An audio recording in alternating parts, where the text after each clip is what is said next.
ഓം ഗുരുർബ്രഹ്മ ഗുരുർവിഷ്ണു ഗുരുർദേവോ മഹേശ്വര ഗുരുസാക്ഷാൽ പരബ്രഹ്മ തസ്മൈ ശ്രീ ഗുരവേ നമഃ.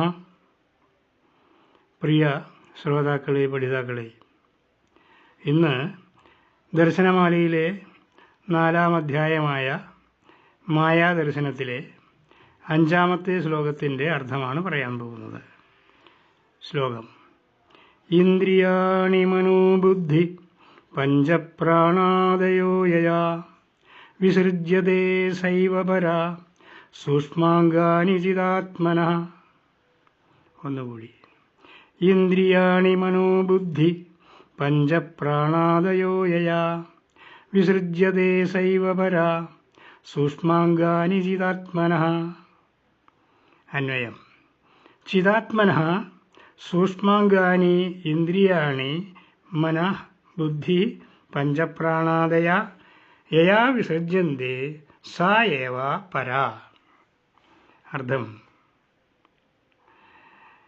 ജീവാത്മാവിൻ്റെ സൂക്ഷ്മാംഗങ്ങളായ ഇന്ദ്രിയങ്ങൾ, മനസ്സ്, ബുദ്ധി, പഞ്ചപ്രാണങ്ങൾ മുതലായവ യാതൊന്നിനാൽ സൃഷ്ടിക്കപ്പെടുന്നുവോ അതുതന്നെയാണ് പര എന്ന മായാശക്തി.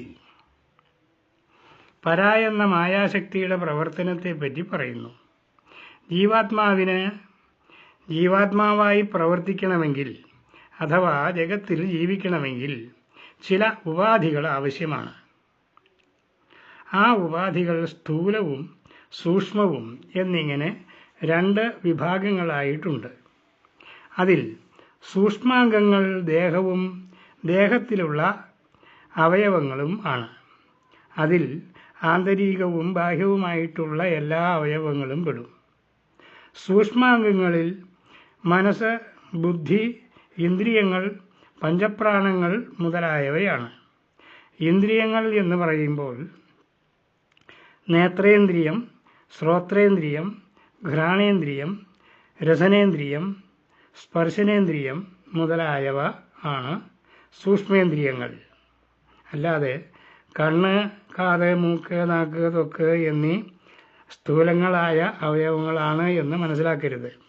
അതായത് നേത്രേന്ദ്രിയം എന്ന് പറഞ്ഞത് കണ്ണിൻ്റെ കാഴ്ചശക്തിയാണ്.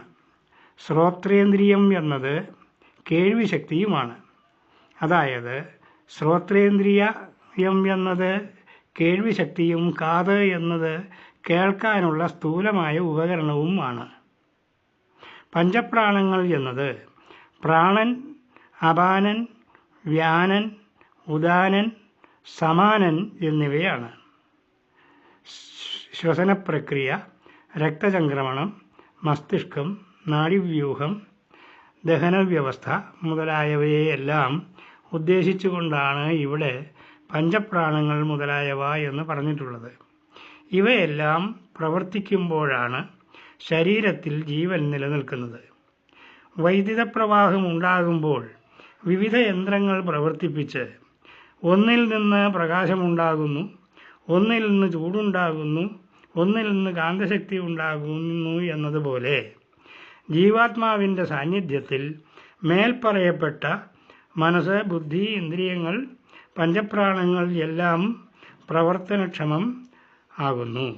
കണ്ണിന് കാഴ്ചശക്തിയും, കാതിന് കേൾവിശക്തിയും, മൂക്കിന് ഘ്രാണശക്തിയും അഥവാ ഗന്ധമറിയാനുള്ള കഴിവും, നാവിന് രുചി അറിയാനുള്ള കഴിവും, ത്വക്കിന് സ്പർശനമറിയാനുള്ള കഴിവും ഈ സൂക്ഷ്മാംഗങ്ങളിൽ നിന്നാണ് കിട്ടുന്നത്. അതുപോലെ മസ്തിഷ്കം മുതലായ ആന്തരിക അവയവങ്ങളെ പ്രവർത്തിപ്പിച്ച് മനോബുദ്ധികളെയും പ്രവർത്തനക്ഷമമാക്കുന്നു. ഈ പറയപ്പെട്ട സ്ഥൂലാംഗങ്ങളുടെ സൃഷ്ടികർത്താവാണ് പര എന്ന മായ. ഒന്നുകൂടി വിശദീകരിക്കാം. 8 കൂട്ടം കാര്യങ്ങൾ ചേർന്നതാണ് പ്രകൃതി എന്ന് ഭഗവത്ഗീത പറയുന്നു. ഭൂമിരാപോനലോ വായു ഖം മനോ ബുദ്ധിരേവച അഹങ്കാര ഇതീയം മേ ഭിന്നാഹ പ്രകൃതിരഷ്ടത. ഭൂമി, ജലം, അഗ്നി, വായു, ആകാശം, മനസ്സ്, ബുദ്ധി, അഹങ്കാരം. ഇവയാണ് പ്രകൃതിയുടെ 8 വസ്തുക്കൾ. ഇവയിൽ ആദ്യം പറഞ്ഞ 5 കൂട്ടം, അതായത് പഞ്ചഭൂതങ്ങൾ, അപരപ്രകൃതിയുടെയും അവസാനം പറഞ്ഞ മനസ്സ്, ബുദ്ധി, അഹങ്കാരം എന്നിവ പരപ്രകൃതിയുടെയും ഭാഗമാണ്. പരപ്രകൃതിയെപ്പറ്റി ഇവിടെ ദർശനമാലയിൽ പറയുന്നിടത്ത് ഇന്ദ്രിയങ്ങളും പഞ്ചപ്രാണങ്ങളും കൂടി വരുന്നുണ്ട്. എന്നാൽ അഹങ്കാരത്തെപ്പറ്റി പറഞ്ഞിട്ടുമില്ല. അതെന്താണ് എന്നുകൂടി ചിന്തനീയമാണ്. ഗുരുദേവനിവിടെ പറഞ്ഞ വസ്തുക്കൾ സൂക്ഷ്മാംഗാനി ചിതാത്മന, ജീവാത്മാവിൻ്റെ സൂക്ഷ്മാംഗങ്ങൾ ആണ് എന്നുകൂടി ഓർമ്മിക്കണം. ജീവചൈതന്യം ദേഹത്തിൽ പ്രസരിക്കുമ്പോൾ ഉണ്ടാകുന്ന ശക്തിവിശേഷങ്ങളാണ് ഈ പറയപ്പെട്ട ഇന്ദ്രിയങ്ങളും പഞ്ചപ്രാണങ്ങളും മനസ്സും ബുദ്ധിയും ഒക്കെ.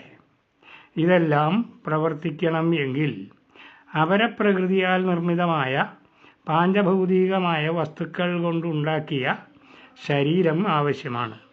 ശരീരത്തിൻ്റെ അവയവങ്ങളായ മസ്തിഷ്കം, ഹൃദയം മുതലായ അവയവങ്ങൾ പ്രവർത്തിക്കുമ്പോഴേ ഈ പറയപ്പെട്ട ഇന്ദ്രിയാദികളായ ജീവാത്മാവിൻ്റെ സൂക്ഷ്മാംഗങ്ങൾ സജീവമാവുകയുള്ളൂ. തലച്ചോറും ഹൃദയവും കരളും മറ്റും ദേഹത്തിലുള്ള സൂക്ഷ്മാംഗങ്ങൾ, സ്ഥൂലമായ അംഗങ്ങളാണ്. എന്നാൽ മുൻപറയപ്പെട്ട കാഴ്ചശക്തി, ശ്രവണശക്തി മുതലായ സൂക്ഷ്മേന്ദ്രിയങ്ങളും മനസ്സും ബുദ്ധിയും ഒന്നും സ്ഥൂല വസ്തുക്കളല്ല. അതായത് അവയൊന്നും നമ്മുടെ കണ്ണുകൊണ്ട് കാണാവുന്ന വസ്തുക്കളല്ല. അതെല്ലാം ആത്മചൈതന്യം അഥവാ ജീവൻ ശരീരത്തിൽ പ്രവർത്തിക്കുമ്പോഴുണ്ടാകുന്ന ശക്തിവിശേഷങ്ങളാണ്. അതായത് ബുദ്ധി, മനസ്സ്, ഇന്ദ്രിയങ്ങൾ, പ്രാണൻ ഇവയെ ഉണ്ടാക്കുന്നതും പ്രവർത്തിപ്പിക്കുന്നതും ജീവാത്മാവാണ്. അതുകൊണ്ടാണ് ഇവയെ ജീവാത്മാവിൻ്റെ സൂക്ഷ്മാംഗങ്ങൾ എന്ന് പറഞ്ഞത്. ഇതെല്ലാം ആരുടേതാണ് എന്ന് ചോദിച്ചാൽ ഉത്തരം എൻ്റേതാണ് എന്നായിരിക്കും. അങ്ങനെ അവിടെ ഒരു ഞാൻ എന്ന ഭാവം ഉണ്ടാകുന്നു. അതാണ് അഹങ്കാരം. പ്രകൃതി എന്നത് മായയാണ് എന്ന കാര്യം മറന്നു പോകരുത്. മായ എന്നത് ഇല്ലാത്തതുമാണ്. അങ്ങനെ നോക്കുമ്പോൾ ഇല്ലാത്ത മായ ഉണ്ടാക്കിയ ഇന്ദ്രിയങ്ങളും മനസ്സും ബുദ്ധിയും പ്രാണങ്ങളും എല്ലാം ഇല്ലാത്ത മായ ഉണ്ടാക്കി കാണിക്കുന്നതാണല്ലോ. അപ്പോൾ അതെല്ലാം എൻ്റേതാണ് എന്ന വിചാരവും മായ തന്നെയല്ലേ? അങ്ങനെയാണ് അഹങ്കാരവും പ്രകൃതിയുടെ ഭാഗമാകുന്നത്. അതിവിടെ ഗുരുദേവൻ പറഞ്ഞില്ലെന്നേ ഉള്ളൂ. ഇന്നത്തെ ക്ലാസ് അവസാനിച്ചു. നമസ്കാരം.